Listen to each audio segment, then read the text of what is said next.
आज हम एक बहुत ही आम नफ्सियाती उलझन पर बात कर रहे हैं जो अक्सर हमारी तरक्की में ना रुकावट बन जाती है। जी, ये है सब कुछ या कुछ नहीं वाली सोच। हमारे पास एक मजमून का इक्तिबास है, उन्वान है छोटे कदमों से बड़ी कामयाबी, सब कुछ या कुछ नहीं का जाल। अच्छा, तो आज की गुफ्तगू का मकसद ये समझना है कि इस्लाम की रोशनी में छोटे मुस्तकिल कदम क्यों इतने अहम हैं और ये जाल कैसे हमें आगे बढ़ने से रोकता है। और ये ज़हनियत देखें ना, आजकल बहुत आम है। हम एक ऐसी दुनिया में हैं जहां फौरन नताइज चाहिए, बड़ी तब्दीलियां, है ना? बिल्कुल। सोशल मीडिया पर भी बस बड़ी बड़ी कामयाबियां ही दिखती हैं।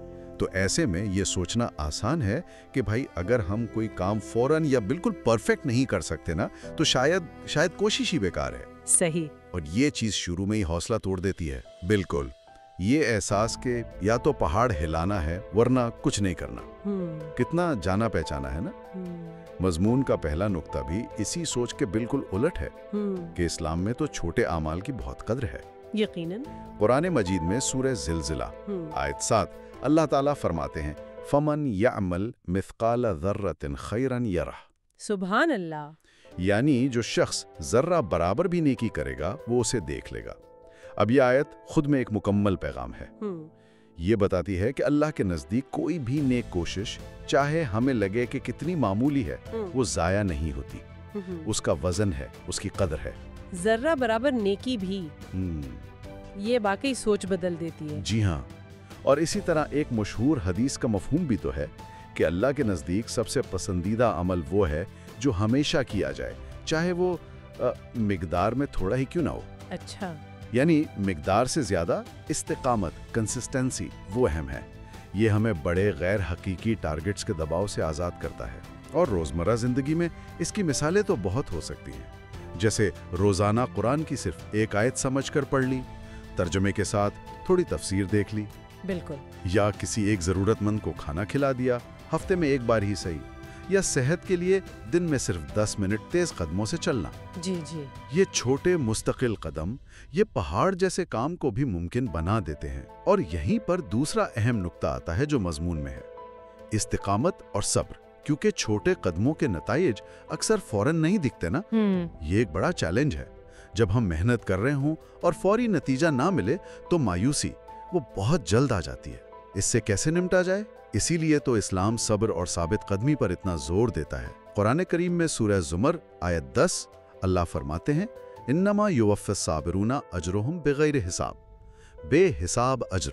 जी, बेशक सब्र करने वालों को उनका अज्र बगैर हिसाब के पूरा पूरा दिया जाएगा। ये जो सब कुछ या कुछ नहीं वाली सोच है ना, ये हमें बेसब्री की तरफ ले जाती है। इस्लाम सिखाता है कि नताइज अल्लाह के हाथ में है, हमारा काम है कोशिश जारी रखना सब्र के साथ। गोया ये एक मैराथन दौड़ है, कोई 100 मीटर की रेस नहीं। बतदरीज तब्दीली की ताकत को अक्सर हम कम समझते हैं। बिल्कुल। जैसे कोई वजन कम करना चाहे तो हर हफ्ते सिर्फ एक छोटी सी बुरी आदत छोड़ दे, मीठे मशरूब की जगह पानी पीना शुरू कर दे, मिसाल के तौर पर। जी बिल्कुल। या कुरान हिफ्ज करना है तो रोजाना सिर्फ एक नई आयत। एक हदीस का मफहूम भी तो है कि दीन आसान है, इसे अपने ऊपर सख्त मत करो। बिल्कुल। और ये आसानी तभी मुमकिन है जब हम एक और नफ्सियाती रुकावट से निकलें जिसका जिक्र मजमून में भी है, वो है कमाल पसंदी यानी परफेक्शनिज्म का दबाव। हाँ, ये एहसास कि अगर हम कोई काम 100% ठीक नहीं कर सकते तो वो काबिल कबूल ही नहीं या शुरू ही नहीं करना चाहिए। ये तो बहुत से नेक कामों से रोक देती है ये सोच। लेकिन अल्लाह ताला हमसे इंसानी ताकत से बाहर कमाल नहीं मांगते, वो हमारी नीयत देखते हैं, हमारा इखलास। सही। मशहूर हदीस है, इन्नमल आमालु बिन्नियात, आमाल का दारो मदार नीयतों पर है। अगर नीयत खालिस है और हम अपनी इस्तात के मुताबिक कोशिश कर रहे हैं तो अल्लाह के नज़दीक ये बहुत कीमती है। अगर कभी कोई कमी रह जाए, जैसे सुबह की नमाज क़ज़ा हो गई या इस महीने बचत का हदफ पूरा नहीं हुआ, तो खुद को कोसने और बिल्कुल हिम्मत हारने के बजाय तौबा करें और अगले दिन, अगले महीने फिर से कोशिश शुरू करें। अल्लाह हमारी कोशिश को देखता है, सिर्फ आखिरी नतीजे को नहीं। खुद पर रहम करना ये भी दीन का हिस्सा है। तो नीयत की अहमियत अमल के हुजुम से भी ज्यादा है। یہ سمجھنا بہت سی مایوسیوں سے بچا سکتا ہے۔ اچھا، اب اس سارے عمل میں اللہ پر یقین، بھروسہ، اس کا کیا مقام ہے؟ کیونکہ بعض اوقات اپنی کوشش بہت ناکافی لگتی ہے۔ یہ تو اس سارے عمل کی روح ہے، توکل، یعنی مکمل بھروسہ اور اعتماد اللہ پر رکھنا، اپنی کوشش کرنے کے ساتھ ساتھ۔ توکل، سب کچھ یا کچھ نہیں کی سوچ اکثر ہمیں صرف اپنی تدبیر پر، اپنی کوشش پر انحصار کرنا سکھاتی ہے، جبکہ اسلام ہمیں اسباب اختیار کرنے کے ساتھ ساتھ نتیجہ اللہ پر چھوڑنا سکھاتا ہے۔ سورہ طلاق کی آیت 3 میں اللہ کا واضح وعدہ ہے، وَمَن يَتَوَكَّلْ عَلَى اللَّهِ فَهُوَ حَسْبُهُ۔ اللہ اکبر، اور جو کوئی اللہ پر بھروسہ کرے گا تو وہ اللہ اسے کافی ہے۔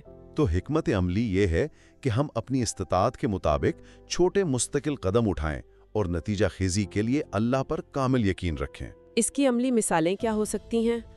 جیسے کوئی نیا ہنر سیکھنا چاہتا ہے تو روزانہ صرف 15 منٹ مشق کرے اور ساتھ اللہ سے دعا بھی کرے، آسانی کی، کامیابی کی۔ جی بالکل۔ یا مالی استحکام کے لیے ہر مہینے تنخواہ سے تھوڑی سی رقم، چاہے کتنی ہی کم کیوں نہ ہو، بچانے کی عادت ڈالیں اور اللہ پر یقین رکھے کہ وہ اس میں برکت دے گا اور راستے کھولے گا۔ بالکل درست۔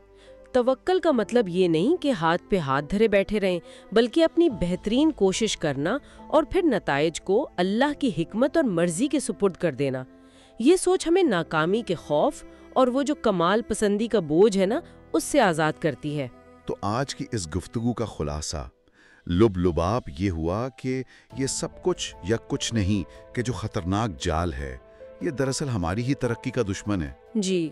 اس سے نکلنے کا راستہ اسلام نے چھوٹے، مخلص اور مستقل اقدامات میں دکھایا ہے: صبر، ثابت قدمی اور اللہ پر کامل توکل۔ ان کے ساتھ اٹھائے گئے یہ چھوٹے قدم ہی اصل میں بڑی اور پائیدار کامیابی کی بنیاد بنتے ہیں۔ اور سننے والوں کے لیے ایک آخری نقطہ، غور و فکر کے لیے، آج وہ کون سا ایک چھوٹا، قابل عمل قدم ہے جو اپنی زندگی کے کسی بھی پہلو میں بہتری کے لیے اٹھایا جا سکتا ہے؟ چاہے وہ صحت ہو، علم ہو، عبادت ہو یا تعلقات ہوں، بس ایک چھوٹا سا قدم جس پر مستقل مزاجی سے عمل کرنے کا ارادہ کیا جائے، یہ یاد رکھتے ہوئے کہ ہر مخلص کوشش اللہ کے ہاں قدر رکھتی ہے، اور ساتھ میں دعا کہ اللہ تعالیٰ اس میں استقامت، برکت اور قبولیت عطا فرمائے۔ شاید یہی وہ ذرہ ہو جو کل ہمارے لیے نجات کا ذریعہ بن جائے۔ آمین۔ بہت خوب۔